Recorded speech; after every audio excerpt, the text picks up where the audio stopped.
Kumenego kulinkanza, kumenego kulinkanza, sosa yamba, sosa gamba, mwananga iwe. Kabile unkaiweko, kabile unkaiweko, kabile unkaiweko. Kumenego kulinkanza, kumeile unkaiweko, kabile unkaiweko. Kumenego kulinkanza, kumenego kulinkanza, sosa yamba, sosa gamba, mwananga iwe. Kabile unkaiweko, kabile unkaiweko, Kabili bwanji tosi. kumenego kulinkanza. Bekane tinothabirani itu. Putukhululukire. Poti wamkulu sala bwanji. Magalilengera sozina. So, congratulations, and we're all really inspired by what she has done so far. I want to know, as someone who grew up in an era where patriarchy literally ruled the world and having not had formal education, I want to know where that inspiration came from to say that this is the way to go for girls and that no girl should be in child marriage, or no girl should be married against their will. But I just want to know where that inspiration came from, given her, where she came from with nothing like that. After all, I can just say it was that time it was difficult to do that. But I tried myself to call all my group village heads who are here to help me to push those girls to go back to school. So even parents, they just mocking me. Yeah, you are doing this because you have no girls, because I have all boys, no girls. So they doing to me, saying that because I'm not a woman, I am a boy. That because all my children, they are boys. So it's for me, so also I'm a boy. So I said, okay, whether you like it or not, I am a boy. Yes, I said I am a boy. So it was after two months when I'm walking around this village. I saw a lot of girls having babies on their back, and I called them to come. Hey, can you take this baby to your mother, please? Because she's crying, but you didn't even respond anything. Then said, oh, Chief, this is my baby. And she take her breast and breastfeeding the baby. So I said, you? I say, oh, yes, Chief. He said, So for me, when I go outside, I said, can I be a chief? And counting the households that these girls, they are in those households. No, I must do something. So I tried to call all my chiefs to come here. Some of them, they are here, to come here and talk to them that from today, I don't want this nonsense to continue, whether you like it or not. If you didn't disobey what I have been said, then I will push you out. So from that time, yes, it is little by little, little by little, little by little, but when we finish the math, it was all of them. They know that if we do this, the chief will say this and this. Yes, because I also call them to have a meeting to talk to parents what they can do when their children they are at school. So they said, oh yes, Chief, thank you very much for what you have done, because what we have done, it's almost, we didn't know what we are doing. But when you come and do this and do this, I think everything is okay. So I said, okay, thank you. So from that time up to date, there are nothing to say about everything. Yes. Did you know, or did you have any information at that time that probably anything was going round at the global level, like at the international level, to say we are fighting against child marriage? Because I'm sure around those times discussions had started at a global level, but you had no idea. That time I didn't have no idea, but after 3 months, UN came here to ask me how, why. Then I talked to them that I'm doing this, I'm doing this, I'm doing this. So from that time, they started to help me. And even also those, what can we say, there's another,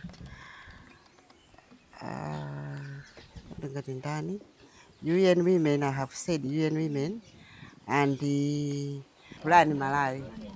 Yeah. So when they came, we just talked, then they said, okay, we will help you to arrange whatever. If you have so many girls, I think you must arrange them to come here so that when we come here, we can talk to them and take them to go back to school. So it was 2 weeks. Then the 3 days, they came and he talked to those girls, and every girl they give them dresses and pant. Yes, yes, uniform. Then they are all happy. Then I said, please, from today, I don't want anyone to go back home, but we must be very strict to education. Then they said, oh yes, we will do that, Chief. Thank you very much. Then up to now, some of them, they are teachers, some of them are nurses, yes. So in terms of mentoring other women, how far has that come?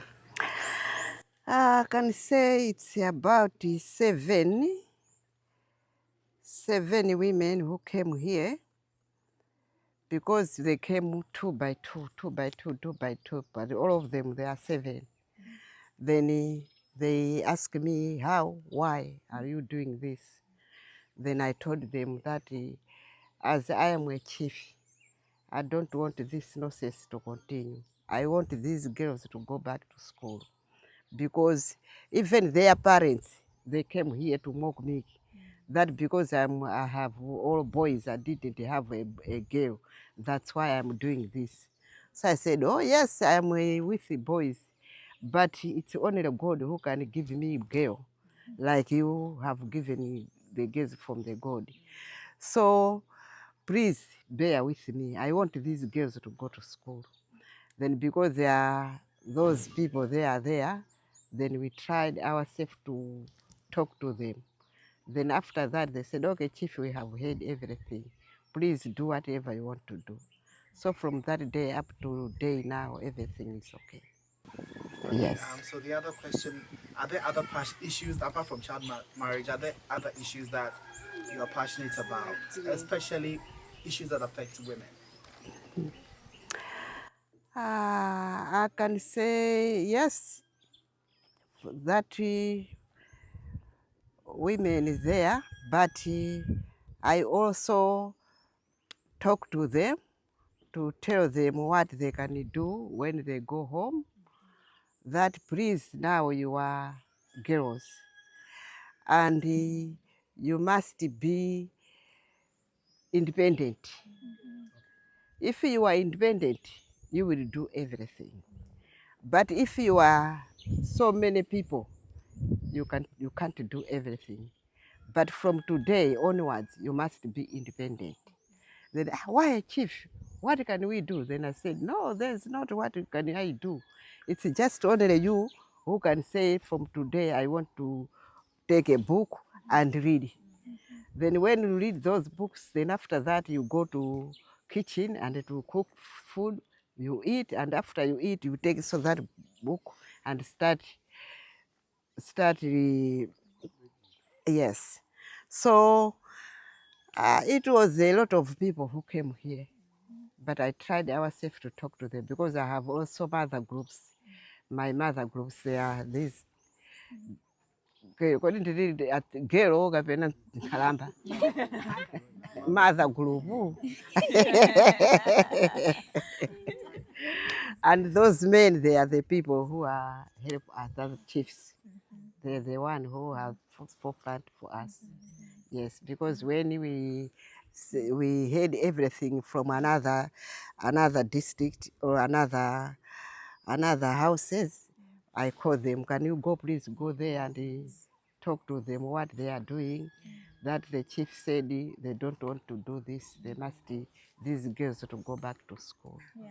Yes, but as I am saying this, some of girls, about 33 girls. How long have you been the chief? One member. Hey, could you fumo to remember? Hey. 2003. 21 years. 21 years. Indeed. Hey, these girls, they are about 2,445. 49, 2,449 girls, yes. Another group that would do Thanks for the data. What pena bakadivuta ndi maitana tandiuzani kodi pajazi kuti chiyani.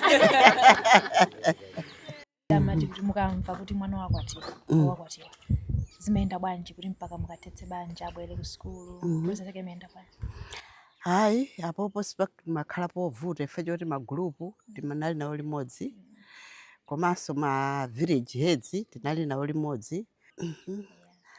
Chimene chimachitika nchoti tikamvetsa kuti ayi mwana wakuti walowa m'banja, makolo ndi amene amulowetsa m'banja, timayitana magulupuwa, makhala nawo pansi, ndi iwo magulupuwa timapatsa mwayi oti apite kuti kuderako akapeze ndani mayiyo ndi bambo wawo mwanayo, kuyankhulana nawo kuti atiputume ife Gogo Chalo akuti mwanayo adzipita ku skulu.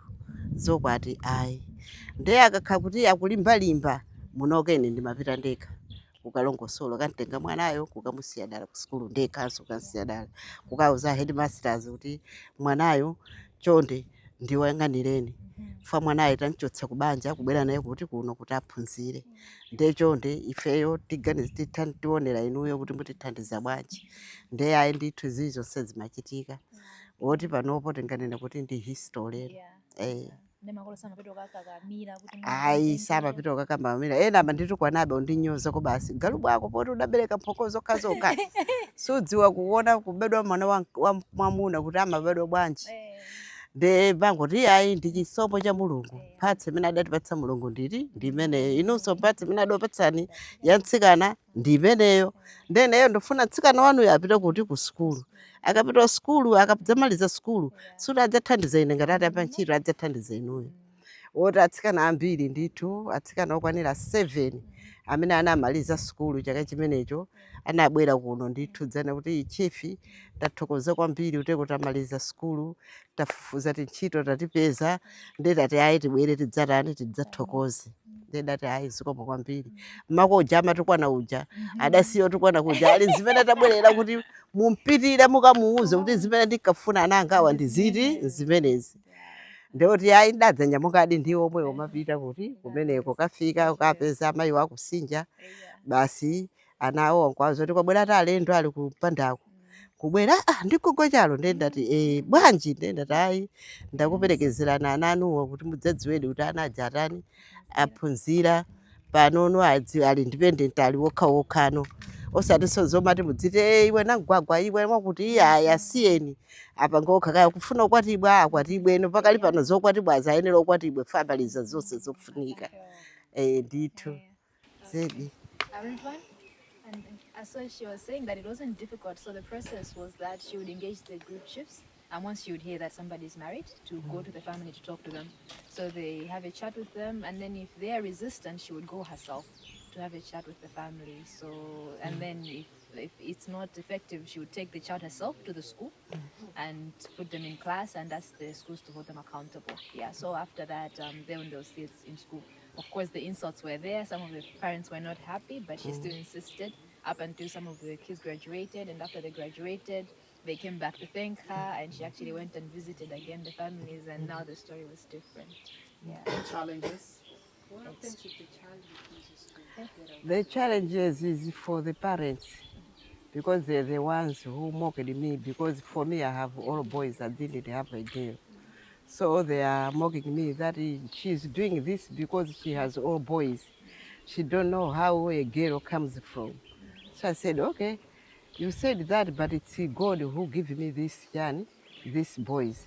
And for you also, it's a miracle to give you girls. It's God who do this. So please bear with me.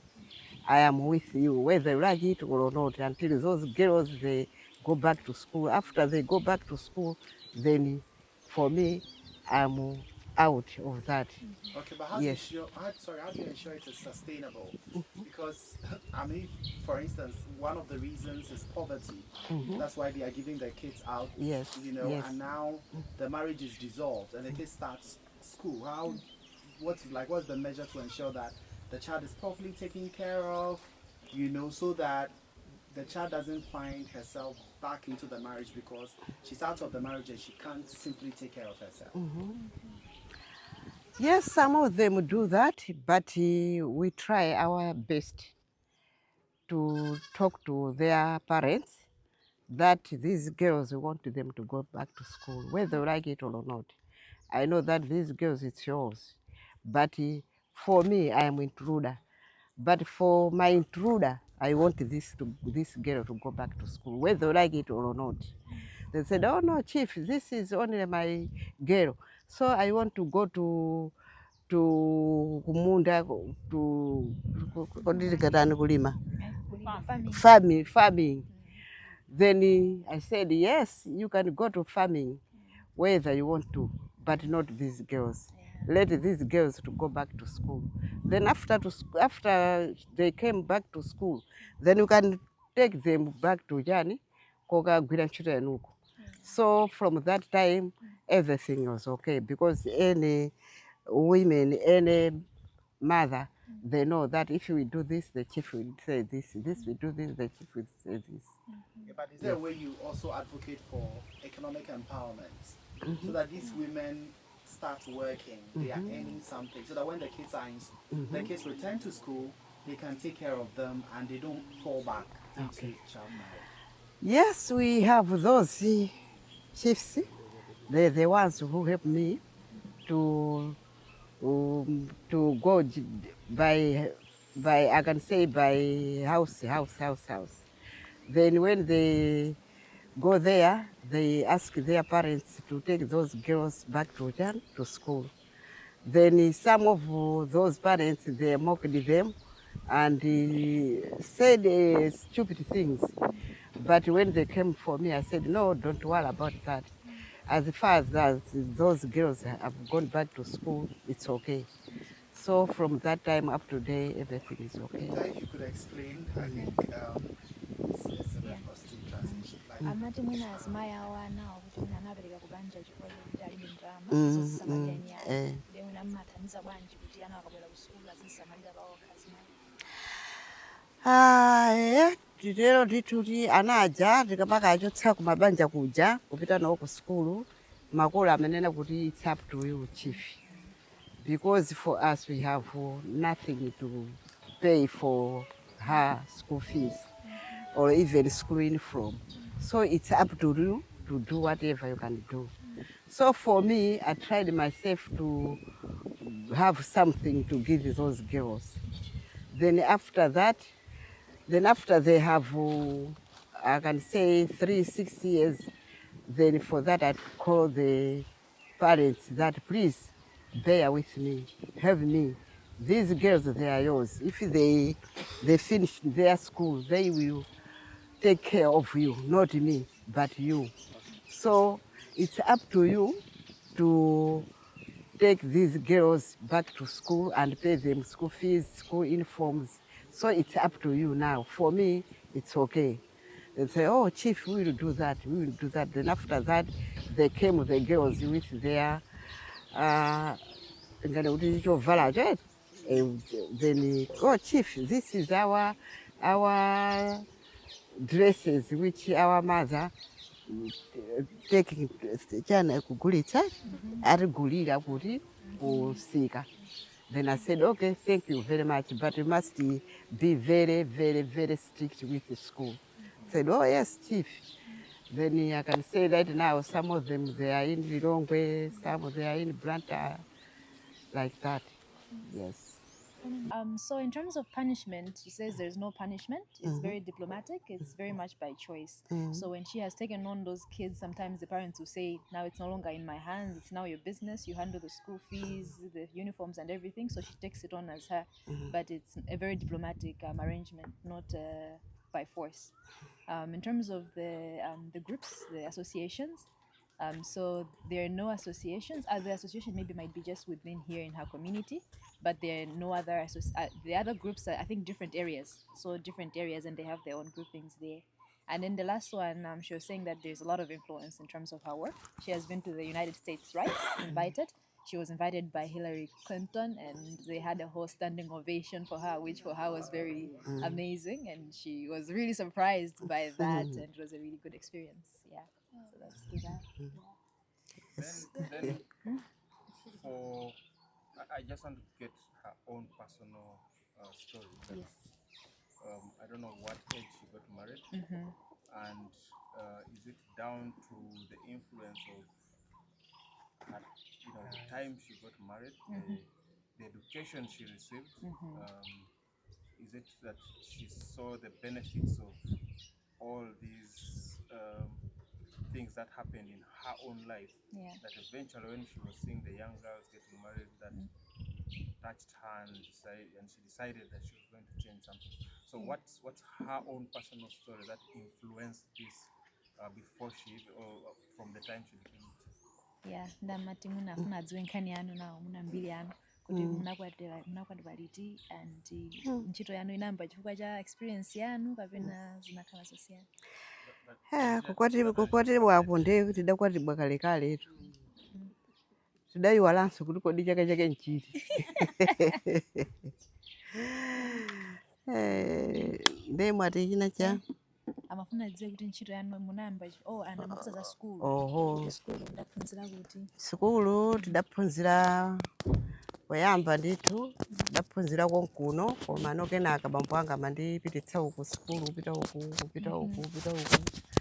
Nde mpaka namaliza ndithu skuluyo. Form 4? Form 4 nkuyamba kugwira ntchito. Nde oti UN Women Plan Malawi ndimene ida ndichitanso ndithu kaujeni ndithu kaupokoti mpaka nene ndisankhidwe. Nde aitasankhidwa ndithu zinali zabwinobwino ndithu. Komabe ndithu dadzauze kuti ine muti mwandisankha kukhala mfumu. Ndetu ine kuti ndikhale munthu wabwino ndionera inuyo. Chifukwa inuyo ndi amene mungandipatsa ine kuti ndikhale munthu wabwino. Inunso ndi amenenso mungandipatse moyo woyipa kuti ine ndikhale ndi moyo woyipa. Ndechonde mwandisankha kukhala mfumu, koma muonetsetse kuti ineyo mundisamalire. Ndi aidi adati ayi chilichonse tikonza chani zonse. Mpaka nano atabwera nthawi imene Dr. Bakili Muluzi pamene adati ayi asanachoke ku Zombako kuti ambeta amangira nyumba chani, ndi adatimangiradi nyumbayi. Mpaka nano kati chotsauka ubwera kunono madzakhala kuno. Munali ku Zomba? Tinali ku Zomba, magwira ntchito ku Zomba Theological College as a college secretary. Okay. Ndi kusankha kwa mfumu kunaenda bwa? Kusankha kwa mfumu kunenda ngozindikira kubwera atamwalira bambo wanga. Akubwera andingane kuti mafumu. Atabwera basi kutuza kuti ife tabwera kuno, chimene tabwerera nchoti tinakhala pansi takusankhani inuyo kuti mukhale mfumu. Ndendo kuti ineyo bwanji ndili ndazi chimwene anga kumeneko, komanso ndili ndazi chemwali yanga kumeneko, bwanji osatenga amenewo kwasankha kuti akhale mfumu. Koma ineyo pakali pano ndili pa ntchito ndikugwira ntchito yanga, ndi kuti ndichoke kunoko mpovuta. Nde even abambo akunyumba asamakaniratu kuti mufune musafune kazanga isapita kumudzi. Kaya mufuna ukamudya koma simumudya ameneyo. Mpaka nati takhazikike konkuno basi. Nde aya adakhaladi ndithu mulungu wothunthu ali ku nyumbako alife sitichoka kuchoka kwa ife mpaka nefeyo mayo kazanu uyu ndifeyo tinyamuka ulendo kumudzi ali ayi kumasizitheka ndene takwana 5 days iyo pamene no madalawo nadadzanena kuti atabwerani nekupita ali apapa ndi mulungu wopanga zimenezi ife titakukana pamene mulungu ndi amene chala chake waloza kuti inu mukakhale mfumu fanga sizinachitikenso zoterezi zikachitikireni nokha ndiye kuti ndi chisomo cha mulungu basi mayi kumene mupiteko tipitira limodzi musavutike ndati munena zoona ati zoona basi tuti anatinso kutilongosolera fani timenenso tinkapsepsezera tanati kuti ayi kulibe magetsi kulibe chilichonse ndeti kapanga chani ndedangaona kuti ayi tana tonse ama tipitira limodzi ndati ndinu nomwe ayi zikomo ayi ndedanyamuka kuja kubwera kuno titabwera kuno kanyumba kanali kali uko ya bambo athu kumusi kuja basi uchoka kuja okhala pansi kuyamba ucheza tacheza kujano pamene adati mutilozere malo kuti tufuna kumangira ndi nyumba ndidati tsono ndiloza kuti ndipo kuti bwino wake panali mafumu na amene adadzanena kuti ayi amene adzikakhala kuti kunena kunoko ndi mpaka adanyamulana ndi anthuwo kubwera kuno kudzalozera malowa kuno dangoona kuti patatha masiku 3 dangoona anthu ayambogwira ntchito manga chani ndithu ande banja mnamanga mutalemba kale fumba isafa mfolo okay ndithu so she says she got educated up to Form 4, which is the secondary school level, and she got married after that, but she doesn't remember when exactly because it was a long time ago, so it's been a long time, but it was after Form 4, and she was still getting educated after. So she was at the moment working in Zomba. So she was working in Zomba as a secretary. She had a job, and then when her father passed, Aikwan ku family mesa mari panali my brothers and the last born okay 7 and 7 yeah and you know when her father passed away she's the last born of 7, so when her father passed away they had a deliberation as a community to discuss who would be chief, and they chose her. So she was surprised because she's the last born and she had brothers and sisters. So she was like, why me? And why should I come and be the chief? At the time she was discussing with her husband, and they already had a nice life in Zomba. So she was like, I can't go to the village to become a chief. And she had young sons, and at the time they were like, there's no electricity, we can't go and be there. So eventually then they deliberated for about a week, and eventually her husband said, you know, we'll go, and if it's God's will, then we will see it through. So that's the journey up until now. Was there another question? Huh? Oh yeah, really, yeah. In Chichewa, we are very, he summarized, yes. Yeah, no, she was really going through the journey, but yeah, it's mostly that. How many sons do you have? I have 4. I want I can say I have 4 boys because I want a girl. But this time a boy. This time a boy. This time a boy. This time a boy. And I said, oh, thank you, God. This is the end blessing. for me. Thank you. Ndiye mbali ya zakulela ndimuna ndamene mwachotsa kuma family sinzoti panopo status ya zakulela mu society anu musiripati ayi panopo it's a history dasiyika ifane tuchowalongosolera magulupu nso ndi amene mawuza kuti madera mwanu chonde wonetsetsani kuti atsikana adzikhala mwa independent anyamatanso adzikhalanso mwa independent tikatero ndi kuti ikhala ndi Ntakataka yabwino ndi amalera zakuchipatala kuchipatala amalera okay so what was the first part of the question? Just what advice? Oh, okay. Yeah, ngati advice ngatutenga kwa atsikana ukuthi iniyo mapanga chief zambiri as you put it kuti mpaka ku America. So kwa atsikana ena amene akufuna kuyesa zinthu especially ma community athu kuti ambinda anyamata mungalangize bwanji. Amenewo atimayitanitsa tikayitanitsa timawunikira mmene angakhalire timalongosolera kuti chonde inde ndi mmene mwakhaliramo koma soti ikhale banja koma tifuna kuti aliyense apite sukulu mukapita sukulu nonse kumaliza sukulu ine ndibera ntchito ndathana nanu koma panopo pakali panopo chimene ndikufuna ine ndi kuti mupite ku sukulu muphunzire mukaphunzira mudzathandize makolo anu. Okay. Yes, I think her biggest message is about education. So they need to stay in school and get educated, and she convinces them and tries to give them that advice when they come around. Yeah. Yeah.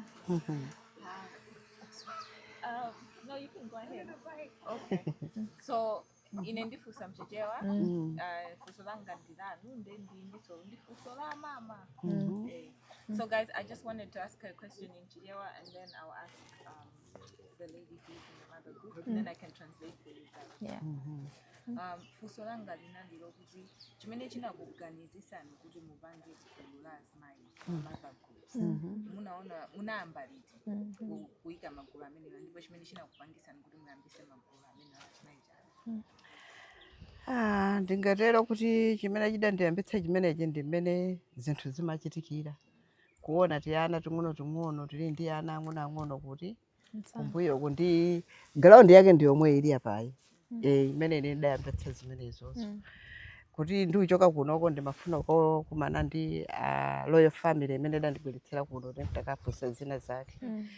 Then ndikupita dona ndithu tiana tikumalira koma tatsikanato situchita atendi ana ajayi akungoyang'ana zawo chani za mpira. Ine zidangu ndiwa mtima pana ndadzapita kuti iwe tatangana ana anu amukasiye kuti mukasire ameyana mukutani tona ana akungolira data sa mama atu ndi athu kuti iweyo mwana ng'onowe kusukulu mapita ndasiya chifukwa cha mwanayo ndulera mwanayo. Ndene ntachoka zidandikhudza kwambiri kuti ndizikhala ndi ana ngati amene kuti ndili ndi 100 households pamene 3/4 ya anawo ndi ana awo kuti akungobereka ana mwachisawawa. Ndiyenera kupanga china chake ndidawayitanitsa ndithu mafumuwa kukhala nawo pansi kwanongosolera kuti from today sindofunanso ndimve zoti wina kwabadwa mwana wabadwa ndi katsikana. Ndofuna ndithu anawo apita sukulu. Akapita sukulu chabwino kutsogoloko adzatani adzakhala pabanja kuti zidzakhala bwino kusiyana ndi pano kwalongosolera mmene ndinaonera pati pa ground ipo kuti zandiwawo kwambiri mu mtima mwangamo kumaona kuti kamwana kakulira koma iye sizikumkhudza kakungotani kakungosewera ndi anyamata kuti kumpirako. Ende pamene dadzapanga kagulu kathuno kamadha gulu komanso mafumuwa tidawayikanso kuti tikhalire limodzi kuti chilichonse chimene chidzichitika tonse tizikhala tili limodzi ndithu.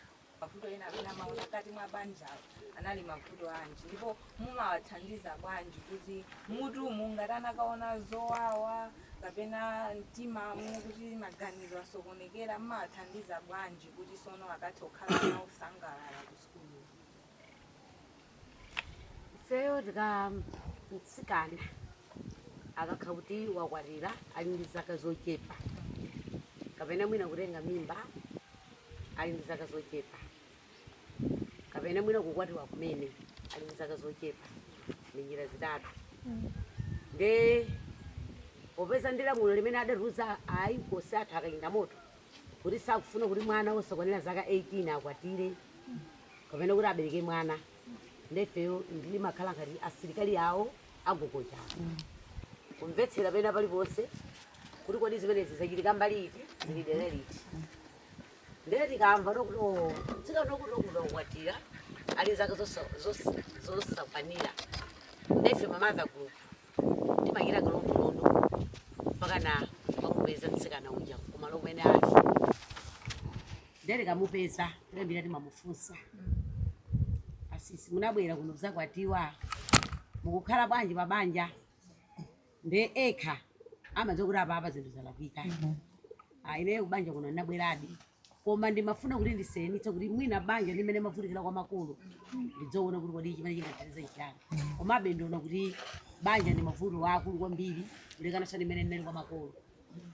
Ndiye panopo muganiza bwanji mukuona kuti mmene mulilimo mukhozobwereranso ku sukulu. Ndekha amavomera kuti sangakane chifuna kuti limene ndela kumene idafukidwa kuti kunokuchikola kwa Gogo Chalo. Nde zikalero sikuti fero khali mathetsa nthawi omweyo banjayi. Ndiyakuzani kuti pali mafumu nde pali magulupu ngati muwaonawa pali child protection, community policing komanso pali amayi achisisi, secret mother and secret father.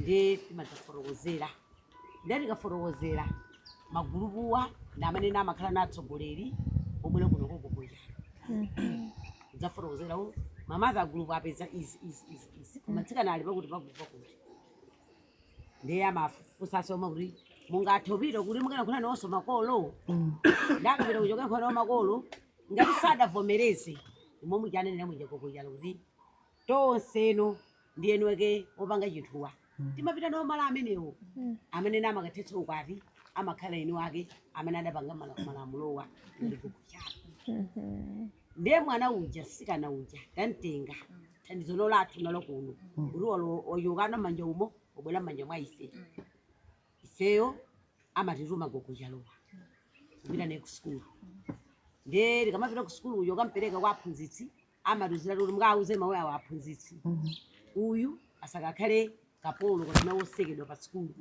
akamakanseka kapena kuti akamakamunena ndisarani saphunzira bwino komano akakhale ngati mwana wa sukulu ngati mene akhalira anzake chabwino eti makanene mawu amenewo tsikana uja amayamba kutani kukhala pa sukulu mbuyomo mvula zisadavute kwambiri ifeyo kagulu kathu makatanene tinalipo 32 timalima munda wachimanga kulima mpunga ndi tikalima zimene timazikolola kuzisiya umo ndikakwana nthawi yake timagulitsa ndiye timaona kuti kodi ndani ati amene akusowa uniform ndi wana wati amene akusowa makopi ndiye timathaso mathandizira fizinso musewa fizi pomwepo komanso ono wena ataona kuti chinthu ichi chikukulira komanso ndi chabwino ndi pameneno ena ana mabungo ena amayamba sokurani kutithandiza monga bungo likana linena Gogo lija poyambira lija tinaliwala dzina lake Oleki limene mbire kuti rani kutithandizira kumbali ya asikana kenaka ayuyenu mene apulani Malawi iwene ndiwena so ayimupiya njachoka apaja komasali awo komano ali wena amene adachoka alongosa kutithandizira malingana nono kuti Gogo Chalo ntchito imene adayipanga ndiye bwino kwambiri komano ati cholinga chawo iwowa amafuna kuti dera lawo likhale lotukuka mawanga ndi omwe Well, she has explained a lot. Basically, the question I was asking was, what kind of support do they give the girls once the girls have now been taken from the marriages? How do they integrate them back and take care of their well-being? So, key things, Ntanda, you help me if I miss anything. She said that once they identify that the girl is there, they go and they approach the girl first and they ask her, you know, you are here, you're married, what is your experience here? And usually the girls will explain that when they came to the marriage, they expected life to be better than what life was when they were home. But they've seen that marriage is hard, and the hardships of marriage compared to what life was like at home and while they were going in school, they would rather go back to school. So the girls then, you know, choose. Outside of it being something that she has put in place as law, in a sense, you know, she also chooses that it's better for her to go back to school. Once the child does that, they put in the processes and they have the village headmen, you know, help with the dissolution of the marriage, the annulment of the marriage. But once the child goes to school, they take the children to school and they talk to the headmaster in the school to ensure that the child is not bullied, because one thing that they understand that could interfere with the education of the child is if she's bullied for now being a married woman or whether she now has a child. So then they assist so that that child isn't bullied afterwards, and then from there they just help with economic support. They said when the rains were better, they had a farm that they could harvest some crops, and that would help them to provide for the children and supply school fees. But now things are kind of difficult, but they are maintaining that with support from organizations like Oleg and Plan and UN Women. So that's basically what she explained. za mbali ya kulera kuti mu community yathu timakamba kuti anthu anakhale ndi ana ambiri ndi panopo anthu akupanga advocate kuti mwina zimene zikhala kuti ana ocheperako ndi pali ma methods ya kulera osiyanasiyana, ena okhala kumwa mankhwala, ena amayika think ena mu mkonomu. Ndakufunsa kuti kunoko zinafika kuli ma project achoncho sinza mwina ndifunsako inu komanso I think pali mami ali mapiraso mu health aid ndi mwinanso mukayankha nditakhoza sayonso kuphatikizirapo. Ai, sinamvepo Sinamvepo zakulera. sinamve chilichonse.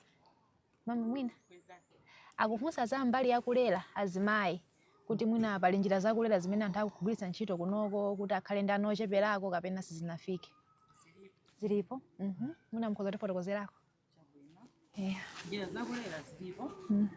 Pali njira za matilongo temu. Pali shoti temu. Pano pambiri akukonda za long term zimene zili za pamkono. Makamaka kumbali ya achitsikana ngati aku school. Njira zimene zakuzikonda. Azimayiso kwambiri akuzikonda. Kwa zimachepetsa nthawi yopita kuchipatala. Kumakhala kuti ukugwira ntchito zina. Njira zoti akutenga zaka 4, zaka 5, zaka 3. Ndi nthawi yonse amakhala kuti kuchipatala sakupita vita akugwira ntchito zina m'makomo. Za short term ndi njira amatenga kwa 3 months, every 3 months. Ndi ochepa amene akutsalira njira zimene zizi, koma ambiri akukonda njira zazitalizi. Okay, chama. Zilipo ndi. Okay. Zinaso ndizoti zinaso ngakhale m'midzi mwathu mmene timakhala, timathandizira. Mathandizira. Okay, chabwino. Masiku oyambirira zimonetsa ngati kuti ndi zinthu zonse zoyipa. Chifukwa choti amene kuti ukakatenga njira kulera ndi kuti sudzabirekaso. Komabe ifeyo timathandizira anthu aja kumapanga konvisi kunkhani zimene zize kuti izizi ndiphekesera chabe. Zakhala zikuchitika zambiri zimangokhala mphekesera zoti mwine ulephere kukwaniritsa weyo chinthu chimene ukuchitani ukufuna. Ndipo zimene zimachitika kwambiri makhala kuti amapanga zimenezo ndi makolo akale oti mwina alindana 8 alindana 10 ndewe weyo wayamba kumene amakhala ngati akutseka kuti usabereka ana ochepa koma ubereke sana ambiri. Amene zithandizo zikuvutaso ndani iwe kutosamale ana ndi pang'ono anthu aja akhala kusiyanitsati. Kumaona kuti akuti anamba njira zakulera anamba chaka chakuti pano palindana awiri alindana 3 tene ndilephereranji pamene anthu ayamba mabwera kumadzatani kumadzatenga njira pano pakuzikonda kwambiri chifukwa choti chiwerengero cha wana chikhala chochepa choti akwatha kwasamala chisamaliro cha wana chiperekedwe chokwanira ngati mbanja chifukwa choti anthu aja akulera akumakonzekeranso nthawi yoti tithozapereka mwana patatha zaka 6 zaka 8 titakonzeka bwinobwino mwina ujali kuti wapita ku school. Okay. Yeah, so she said there was a misunderstanding, misconceptions in the beginning, especially for those that had bigger families. There was a misconception around that from those that had the bigger families, and they'll tell them that if you use family planning methods, then you will become barren, you will not have any children. And so there was a lot of civic education in the beginning. And also the understanding the necessity of having less children. So now after they've seen a few families having less children and seeing how they're able to take care of them better, then others are also coming in to see, okay, so this person actually did family planning methods, but they're still able to have children, they're not barren. So that misconception has been broken by those that have undertaken those. And also then the value of having less kids is seen by those that have had less kids, and they can see that they're able to send their kids to school, better schools, for example. And those that maybe if you have 8 children and you have 2 children, the difference in the quality of life that you're able to offer the kids. So the uptake is coming up now more. Just a quick one on the timeline. So she became a chief in 2003. Yes. But when did the campaign against child marriage start? Which year? Okay. Amati kuti muta ufumu munayamba 2003 ndezothetsa mabanja munayamba liti? Ndi 2003 yomweyo imene idayamba kuthetsa makwata mabanja. Pachoti poyambapo sitimadziwa chilichonse fene nali ku Zomba. Ende tachoka kuja simadziwa kuti kuno kuchitika zotani. Ndi takhala ndi 1 week inayi kumaona chimene dadzadziwitsa apapa pali ground ya mpira. Katsikana ako kanali ndi mwana koma kamwana kamalira kuti samakasamalira. Ine ndachitopita pamenepo kanena kuti iwe tenga mwana ukasile meyo wake. Mwana yafuna kuyamwa uyu. Bwanji kungomusiya kuti mwana adzilira. Ndati ndi wangatu then kutenga bere uyambotani kuyabwitsa ndati iweyo senzi yakoyo bakumbokondani kuyambonena meyo wako kunena ndati hayi. Basi mtacho pamene kuja pamene dadza khala pansi kuti hayi bodza sakhale pansi kuti mine mfumu dzikhala nditi ana ngati timene tija sizoona ndiyenera kuchitapo kanthu. Ndi dadzaita nditsa ADC onse nkwalongosolera kuti from today sindofunanso kuona zinthu za mtundu ngati umenewo. Ndi poti munthu ndi munthu ena amapangabe mochibisira ena amapangabe koma at least pakana panopo tiona kuti ayi zikuchepa ndithu pang'ono. Okay, Ndithu. Yeah, so she was saying that after she had moved from Zomba to here, that's almost immediately, that's when she started seeing the problem in the community. So she wasn't very aware of it while she was away. So when she had arrived, that's when she got the experience of the kids around and seeing kids having kids. So that's when she was like, this is wrong. And then she immediately brought together the community to start mobilizing. So her tenure and the campaign have the same anniversary. Yes, correct. Yeah. So it was her coming back into the community and then seeing, that was one of her initiatives. Yeah. So over 2 decades of fighting child. Yes, over 2 decades, 21 years. Yeah. 2,449 lives in fact. Yes. More. That's just the direct, but more families. So much bigger than that. Yeah. A question about the babies from the marriages. Who takes care of those babies when the girls go back to school? Their parents.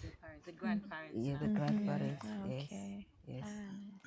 Out of the cases that she's handled, I'm so curious. Is there one of the cases or some of the cases that gave her a lot of difficulties? And if yes, how did she manage or rather solve the challenge? Okay. How long did she? Now I want you to translate, then she does the translation. She says it in your language, then you do the translation. Okay, fine. Amati mwina panali makesi ena kuti ovutitsitsa ndithu kuti kufuna muna kuti kuna abwera ku school ndono takuvuta ndiye mmene zitavuta munapanga hando bwanji. Zoonadi chifukwa nangasambire amalephera kupita ku school ifa cha school fees. Ndeno pa nthawi imeneyo ineyo dayesetsa ndithu kakhobiri kanga matani mapatsa makamaka amene akuonekadi kuti ndiovutikitsitsa. Ndetatero dadzakhala ndi meeting kwa ulongosolera magulupu ndi mafumu kuti aite tionetsetse kuti ana apite ku school. Chonde ngati kapena ndalama palibe ahedi sanali pomwepo. Ngati palibe kakhobiri chonde ahedi tisungireni mwanayo. Tikamapeza kakhobiri tidzitani tidzipereka. Nde from that time up to now, everything is okay. Okay. Yeah, I think simply they haven't been specific ones, but the challenges would be those that say, okay, you want to take this child to school and then they don't have fees. So it was a more general one. But I think just for your cultural understanding, if the chief says it's so there's not that pushback. So the only pushback was really about, okay, you're saying you should go to school, but we don't have the fees. So the challenge was more aligned with that. Yeah. Okay. Another one team. Yeah, I think we can. Yeah. No, it's going to be